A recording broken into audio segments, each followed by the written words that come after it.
Hello, good morning. I'm Deirdre Coyne, and today we are looking at the psychology of self-doubt and imposter syndrome and how we might manage that using cognitive behavioural techniques. And I hope it's helpful. So probably the first step is to recognise what we call our cognitive biases. So recognising the thinking patterns, our negative beliefs that when others praise our accomplishments or tell us we're doing great, we might question whether we deserve such recognition. So that phenomenon is known as the imposter syndrome. And even brilliant minds, and I've had a look at the research and looked up some people, so Michelle Obama and the equally wonderful Maya Angelou have both experienced self-doubt, something like, will they find me out? And this is surprisingly common.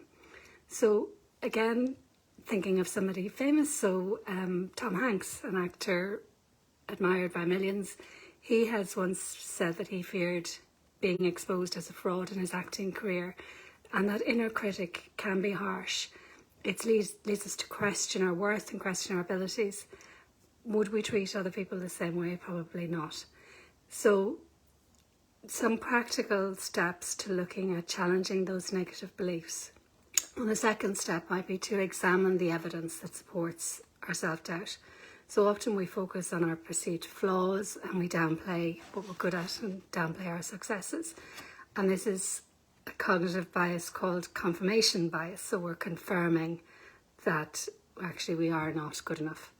So taking down a moment that firstly supports our negative beliefs. So is there anything that would suggest that actually I'm not good at this? And then once we acknowledge that, there is a technique that I'm going to share. I'll leave it in the comments or in the notes on the podcast around the 4 C's, where we look at challenging our unhelpful thinking. But another person who experienced feelings and that sort of negative bias was the great Albert Einstein, who once said that he had experienced feelings of being an involuntary swindler. So we're not alone in this struggle, and the feelings, don't necessarily reflect the reality.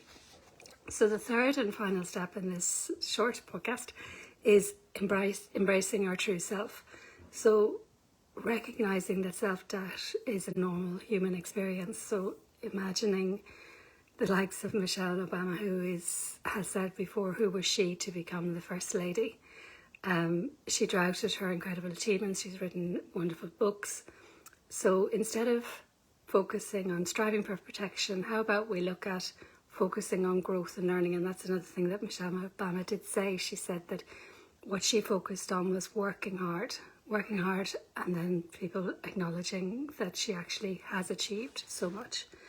So treating yourself with the same kindness and compassion you would show to a friend going through a tough time. Remind yourself of your successes and acknowledge that you are capable and deserving of the accolades that you received.